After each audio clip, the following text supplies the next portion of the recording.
흙냄새와 강렬한 태양, 그리고 오래된 시간의 향기가 뒤섞인 곳. 스페인 안달루시아 지방, 세비야 근교의 작은 마을 트리아나의 골목길은 하얀 벽과 형색색의 타이술레호로 눈부셨다. 내 이름은 엘레나. 30 중반을 넘긴 나는 이곳에서 대대로 내려오는 도자기 공방, 알바의 딸이다. 알바는 새벽 혹은 하얀 빛이라는 뜻이다. 우리 공방의 도자기들처럼.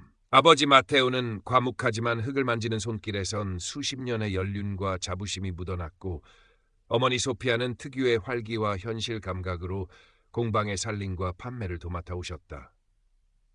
나는 지역 관광 안내소에서 몇 년간 일하며 행정 경험을 쌓았지만 결국 내 피 속에 흐르는 흙의 부름을 거역할 수 없었다. 물레가 돌아가는 소리, 가마의 뜨거운 열기, 유약의 오묘한 빛깔.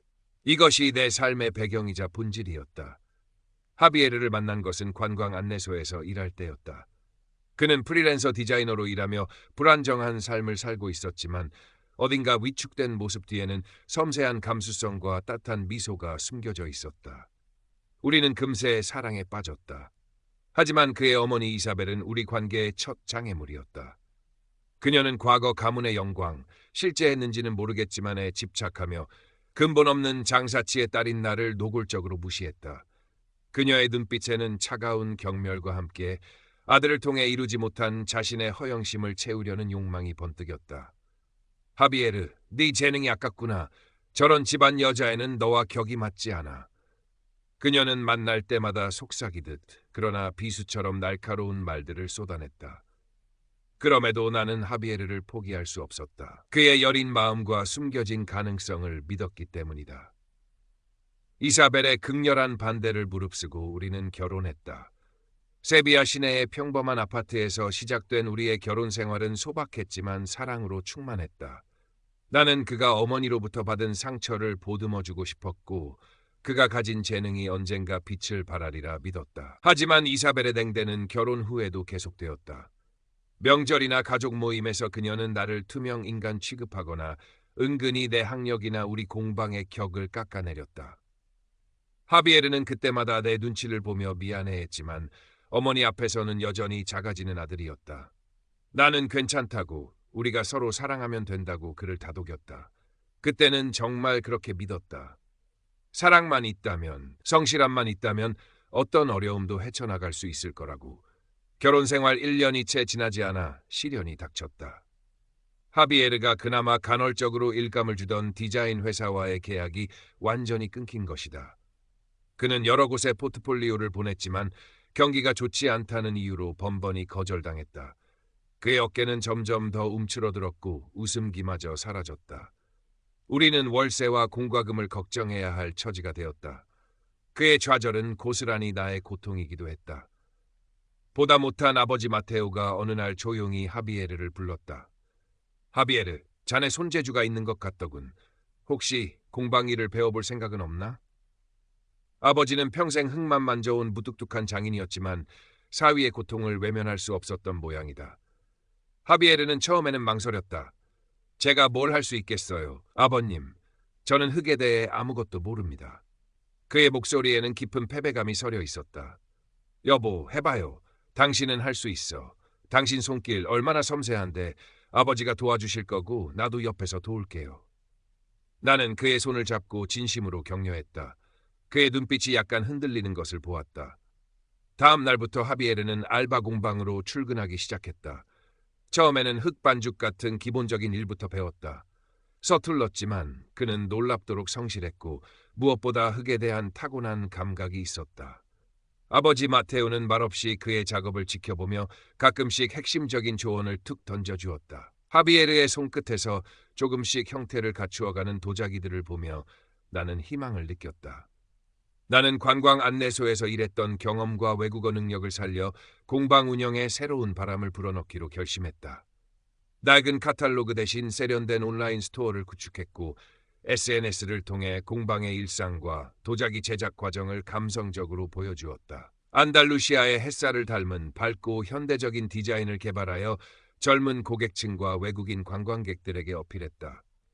또한 작은 규모의 도자기 체험 프로그램을 만들어 관광객들에게 특별한 경험을 선사했다.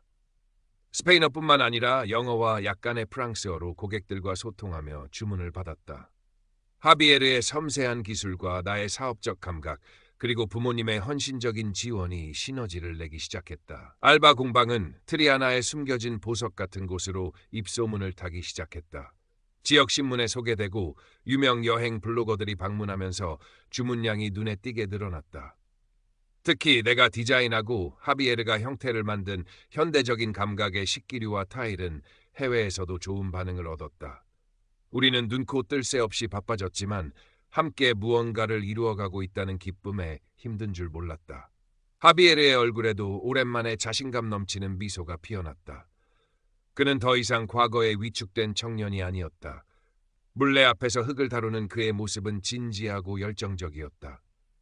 공방의 성공 소식은 당연히 이사벨의 귀에도 들어갔다. 그러자 놀라운 변화가 일어났다. 그렇게 우리를 무시하고 냉대하던 그녀가 갑자기 세상에 둘도 없는 자상한 시어머니로 돌변한 것이다. 그녀는 예고 없이 공방에 불쑥 나타나 하비에르를 끌어안고 외쳤다.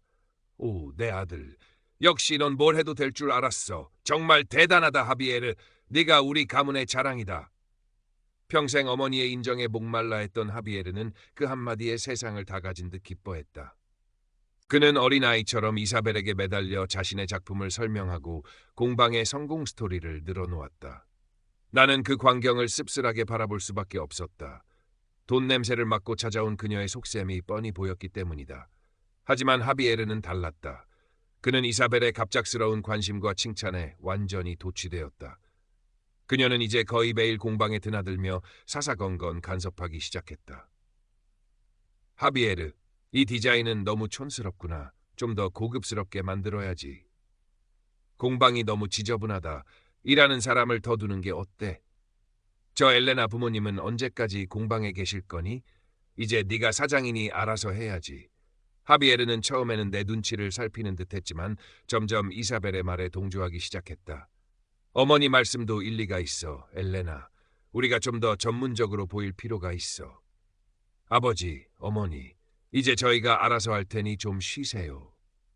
그의 말투는 미묘하게 변해갔다. 그는 더 이상 나와 동등한 파트너가 아니라 성공한 사업가의 위치에서 나를 내려다보는 듯했다. 결정적인 변화는 돈 문제에서 시작되었다. 공방 수입이 늘어나자 하비에르는 나와 상의 없이 비싼 스포츠카를 계약했다. 우리도 이제 이 정도는 누릴 자격이 있잖아? 그는 아무렇지도 않게 말했다. 그리고 얼마 지나지 않아 이사벨이 허리 디스크 수술비 명목으로 거액의 돈을 요구하고 나섰다. 그녀는 마치 당연하다는 듯이 손을 내밀었다. 하비에르, 내가 몸이 영 안 좋구나. 병원비 좀 보태다오. 카드도 괜찮고. 나는 공방 운영 자금과 미래를 위한 저축 계획을 들어 난색을 표했다. 어머님, 지금 당장 그렇게 큰 돈은 어려워요. 그리고 형님도 계신데 같이 부담하시는 게. 내 말이 채 끝나기도 전에 하비에르가 버럭 소리를 질렀다. 엘레나, 어떻게 그런 매정한 말을 할 수가 있어. 우리 어머니가 아프시다는데 돈이 문제야? 당신 정말 실망스럽군. 그의 얼굴에는 과거의 온화함 대신 싸늘한 분노가 서려 있었다. 나는 그의 변화에 할 말을 잃었다. 우리 사이에 깊고 차가운 균열이 생겨나고 있음을 직감했다. 부모님도 하비에르의 변화를 감지하고 걱정스러운 눈빛으로 나를 바라보셨지만 차마 딸의 결혼 생활에 직접 개입하지는 못하셨다. 균열은 점점 더 벌어져 깊은 골짜기가 되어갔다. 하비에르는 이제 공방 운영에 관한 중요한 결정들을 나와 상의하지 않았다. 그는 이사벨과 속닥거리며 무언가를 계획했고 나는 종종 마지막 순간에 통보받는 사람이 되었다. 어느 날 그는 뜬금없이 새로운 경영 관리자가 필요할 것 같아. 마침 이사벨 고모님의 아들이 경영학을 전공했다는데 한번 만나보는 게 어때? 라고 말했다. 나는 그 말의 진짜 의미를 알아차렸다. 나를 공방에서 밀어내려는 수작이었다. 이사벨의 조종이 점점 더 노골화되고 있었다. 하비에르, 이 공방은 우리 둘, 그리고 우리 부모님의 피와 땀으로 일군 곳이에요. 당신 혼자 결정할 문제가 아니에요. 내가 차분하지만 단호하게 말하자 그는 짜증 섞인 한숨을 내쉬었다. 엘레나, 당신은 너무 감정적이야. 이건 비즈니스라고. 당신은 그냥 디자인이나 계속해. 경영은 전문가에게 맡기는 게 맞아. 그의 눈빛에는 더 이상 애정이나 존중이 남아있지 않았다. 며칠 후 이사벨이 잔뜩 멋을 부린 차림으로 공방에 나타났다. 그녀의 손에는 서류 봉투 하나가 들려 있었다. 그녀는 마치 개선 장군처럼 공방 안으로 성큼성큼 들어와 나를 테이블로 불렀다. 그리고는 그 서류 봉투를 내 앞에 휙 밀어놓았다. 싸늘한 미소와 함께. 엘레나, 너도 아직 젊고 앞날이 창창한데 우리 하비에르와 이렇게 계속 싸우면서 살 필요가 있겠니? 그녀의 목소리는 꿀처럼 달콤했지만 내용은 비수와 같았다. 요즘 세상에 이혼이 흠도 아니잖니. 서로 안 맞는 거 뻔히 알면서 억지로 살 필요 없어. 깔끔하게 정리하고 각자 갈 길 가는 게 현명한 거야. 우리 하비에르에게는 더 넓은 세상이 어울려. 너 같은 작은 우물 속 개구리 말고. 나는 숨을 쉴 수 없었다. 눈앞의 서류 봉투는 이혼 서류였다. 시어머니가 아들의 아내에게 직접 이혼 서류를 내밀며 헤어지라고 종용하고 있었다. 세상에 이런 일이 있을 수 있단 말인가. 피가 거꾸로 솟는 것 같았지만 목소리는 나오지 않았다. 나는 떨리는 시선으로 하비에르를 찾았다. 그는 작업실 안쪽에 서서 이쪽을 보고 있었다. 우리의 시선이 허공에서 마주쳤다. 제발, 하비에르. 지금 당신이 나서야 해. 이게 뭐냐고 어머니께 소리쳐줘.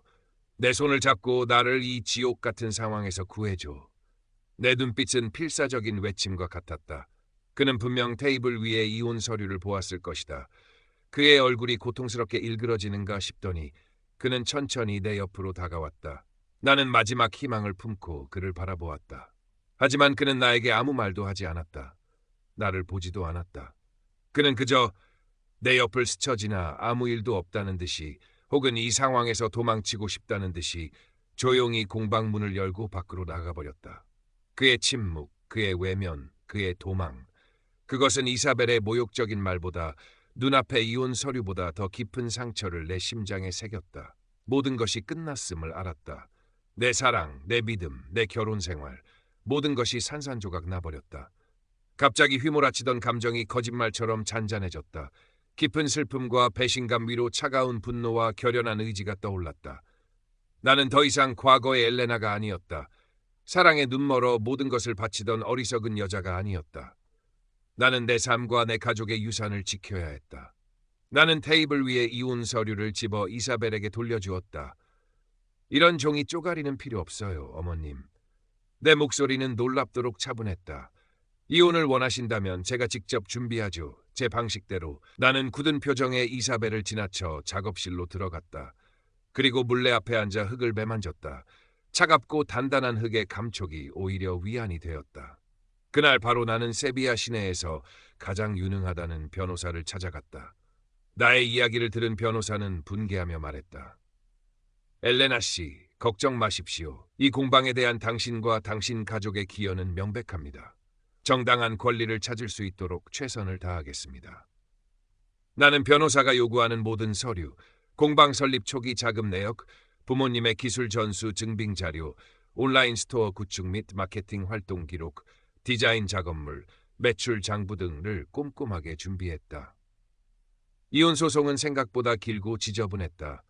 이사벨과 하비에르 측은 내가 공방 자금을 횡령했으며 성공은 오롯이 하비에르의 재능 덕분이라고 주장했다. 이사벨은 법정에서도 히스테릭하게 소리를 지르며 나를 비난했다. 하지만 증거는 명백했다. 알바 공방의 성공은 하비에르의 기술만으로는 불가능했다. 초기 자본과 핵심 기술은 마테오와 소피아에게서 나왔고 공방을 현대적인 사업체로 키우고 세계 시장에 알린 것은 나의 노력 덕분이었다. 몇 달 후 법원의 판결이 나왔다. 법원은 공방 자산 형성에 대한 나의 기여도를 70%로 인정했다. 하비에르의 기여도는 30%로 책정되었으나 결혼 기간 동안의 생활비와 그의 사치스러운 소비, 그리고 이혼의 주된 책임, 이사벨의 개입을 방관하고 동조한 점 등을 고려하여 위자료를 지급해야 했고 결국 그에게 돌아갈 몫은 거의 남지 않았다. 그는 빈털터리가 된 것이나 마찬가지였다. 판결 소식을 들은 이사벨은 이성을 잃고 공방으로 달려와 나에게 폭언을 퍼붓고 손찌검까지 하려 했다. 이 독사 같은 년, 네가 감히 내 아들 앞길을 방쳐? 가만두지 않겠어. 그녀가 달려드는 것을 피하다가 나는 넘어지면서 팔목을 다쳤다. 이 사건으로 나는 추가적인 정신적, 신체적 피해 보상을 청구했고 그 금액은 하비에르가 그나마 받을 수 있었던 얼마 안 되는 돈마저 상쇄시키고도 남았다. 하비에르와 이사벨은 남은 돈을 끌어모아 알바 공방의 이름을 버리고 새로운 이름으로 공방을 다시 열려고 시도했다. 하비엘은 여전히 도자기를 만들 줄 알았지만 그게 전부였다. 아버지 마테오의 깊이 있는 기술과 노하우, 어머니 소피아의 따뜻한 고객 관리, 그리고 나의 현대적인 감각과 마케팅 능력 없이는 공방은 예전의 명성을 되찾을 수 없었다. 그들이 만든 도자기는 영혼 없는 모조품에 불과했다. 거래처는 하나둘 끊겼고 손님들의 발길도 뜸해졌다. 결국 그들의 공방은 몇 달을 버티지 못하고 문을 닫았다는 소식이 들려왔다.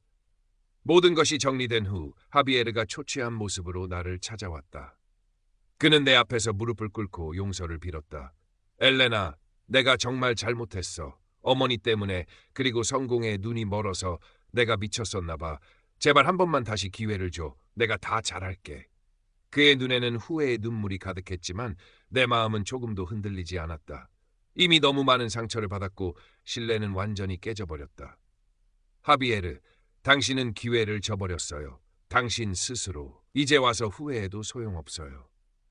나는 차갑게 돌아섰다. 이사벨 역시 여러 차례 전화를 걸어와 내가 다 잘못했다. 늙은이가 주책이었어. 제발 우리 하비에르 좀 받아줘. 걔가 너 없이는 아무것도 못한다 라며 울먹였지만 나는 단호하게 전화를 끊었다. 그 배은망덕한 모자와 다시 엮일 생각은 추호도 없었다. 상처는 깊었지만 나는 주저앉지 않았다. 나에게는 지켜야 할 알바 공방이 있었고 무엇보다 나 자신과 나의 미래가 있었다. 부모님은 묵묵히 내 곁을 지켜주셨다. 아버지는 다시 물레 앞에 앉았고 어머니는 예전처럼 공방 살림을 챙기셨다. 우리는 처음부터 다시 시작하는 마음으로 공방을 재정비했다. 나는 하비에르가 떠난 자리를 채우기 위해 더욱 디자인에 몰두했다. 이전보다 더 과감하고 독창적인 시도를 했다. 안달루시아의 강렬한 자연과 플라멩코의 열정, 그리고 내가 겪었던 슬픔과 분노, 극복의 과정들을 흙 속에 담아냈다. 나의 새로운 작품들은 이전보다 더 깊은 울림과 강렬한 생명력을 지니게 되었다. 국내외 비평가들과 컬렉터들 사이에서 좋은 평가를 받기 시작했고 알바 공방은 엘레나라는 이름과 함께 다시 한번 주목받기 시작했다. 나는 더 이상 과거의 상처에 얽매이지 않았다. 대신 그 경험을 자양분 삼아 더욱 단단하고 성숙한 예술가로 그리고 독립적인 여성으로 성장했다. 공방 운영에도 변화를 주었다. 단순히 물건을 파는 것을 넘어 지역 여성들이나 청년들에게 도자기 기술을 가르치는 워크숍을 열었다. 공방은 다시 사람들로 북적였고 웃음소리가 끊이지 않았다. 어느 맑은 날 오후 나는 새로 구워낸 도자기들을 안뜰의 파티오에 내놓고 햇볕을 쬐고 있었다. 하얀 벽에 반사된 안달루시아의 눈부신 햇살이 도자기 표면 위에서 춤을 추었다. 문득 아버지 마테오가 예전에 했던 말이 떠올랐다. 흙은 거짓말을 하지 않아, 엘레나. 불 속에서 모든 진실이 드러나지. 그렇다. 흙처럼 불처럼 나 역시 시련 속에서 단련되고 정제되어 진짜 나 자신을 찾아가고 있었다. 나는 물레 앞에 앉아 새로운 흙덩이를 올려놓았다. 부드럽고 차가운 흙의 감촉이 손끝을 통해 마음까지 전해졌다. 물레가 천천히 돌아가기 시작했다. 내 손길에 따라 흙은 조금씩 형태를 갖추어 갈 것이다. 어떤 모습이 될지는 아직 알 수 없다. 하지만 분명한 것은 그것은 오롯이 나의 의지와 나의 숨결로 빚어질 것이라는 사실이다. 내 삶처럼 몇 년의 시간이 흘렀다. 알바 공방은 예전의 명성을 되찾았을 뿐만 아니라 나만의 색깔을 더해 더욱 확고한 자리를 잡았다. 이제 사람들은 마테오의 딸이 아닌 도예가 엘레나의 작품을 찾아 공방을 방문했다. 나는 세비야 시내에 작은 갤러리 겸 쇼룸을 열었고 온라인 판매는 유럽 전역과 미주 지역까지 확대되었다. 부모님은 이제 연로하셔서 실질적인 운영은 대부분 나에게 맡기셨지만 여전히 공방의 정신적인 지주로서 든든하게 내 곁을 지켜주셨다. 지역사회 공헌 활동에도 꾸준히 참여했다. 특히 경제적으로 어려운 환경의 여성들에게 도자기 기술을 가르쳐 자립을 돕는 프로그램은 큰 보람을 안겨주었다. 흙을 만지며 상처를 치유하고 새로운 희망을 찾아가는 그녀들의 모습에서 나는 과거의 나를 보았고 함께 성장하는 기쁨을 느꼈다. 공방은 이제 단순히 도자기를 만드는 곳이 아니라 사람들의 삶과 이야기가 깃든 따뜻한 공간이 되었다. 하비에르와 이사벨에 대한 소식은 간간히 들려왔다. 그들은 결국 세비야를 떠나 다른 지방으로 이사했고 하비에르는 작은 공장에서 단순 노동을 하며 근근히 살아간다고 했다. 이사벨은 건강이 많이 악화되어 요양원에 있다는 말도 들렸다. 그들의 소식을 들을 때면 아주 잠깐 인간적인 연민이 스치기도 했지만 그 이상은 아니었다. 그들은 스스로 선택한 길의 결과를 감당하고 있을 뿐이었다. 내 삶에 더 이상 그들이 들어설 자리는 없었다. 나는 새로운 사랑을 시작할 마음의 준비는 아직 되지 않았지만 외롭지는 않았다. 나에게는 사랑하는 가족과 일이 있었고 나를 지지해주는 친구들과 동료들이 있었다. 무엇보다 나 자신과의 관계가 회복되었고 온전히 나로서 살아가는 기쁨을 알게 되었다. 어느덧 트리아나에도 축제의 계절이 돌아왔다.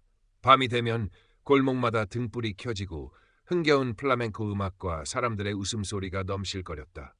나는 늦은 시간까지 공방에서 작업을 마무리하고 있었다. 새로 디자인한 화병 시리즈의 마지막 유약 작업을 하는 중이었다. 깊은 밤의 고요 속에서 오직 물레 돌아가는 소리와 내 숨소리만이 들렸다. 작업을 마치고 가마에 불을 지폈다. 뜨거운 불길이 어둠 속에서 붉게 타올랐다. 나는 가마 앞에 잠시 서서 불꽃을 바라보았다. 저 불길 속에서 흙은 인고의 시간을 견뎌내고 마침내 단단하고 아름다운 도자기로 다시 태어날 것이다. 마치 나의 삶처럼. 뜨거운 시련을 통과하며 깨지고 부서졌지만 결국 더 강인하고 빛나는 모습으로 재탄생한 나의 삶처럼. 공방문을 잠그고 밖으로 나왔다. 밤하늘에는 별들이 총총히 떠 있었고 멀리서 들려오는 플라멩코 기타 소리가 감미로웠다. 나는 깊게 숨을 들이쉬었다. 흙냄새와 꽃향기 그리고 축제에 들뜬 공기가 폐부 깊숙이 스며들었다. 나는 천천히 집을 향해 걸었다. 발걸음이 가볍고 평온했다. 내일 아침 가마 문을 열면 또 어떤 놀라운 빛깔의 도자기들이 나를 기다리고 있을까. 기대감으로 가슴이 부풀었다. 내 삶은 이제 온전히 나의 것이었고 나는 그 삶을 사랑했다. 축제가 한창이던 어느 날 오후 공방의 뜻밖의 손님이 찾아왔다. 말끔하게 차려입은 중년 신사였는데 자신을 바르셀로나에서 온 갤러리 큐레이터라고 소개했다.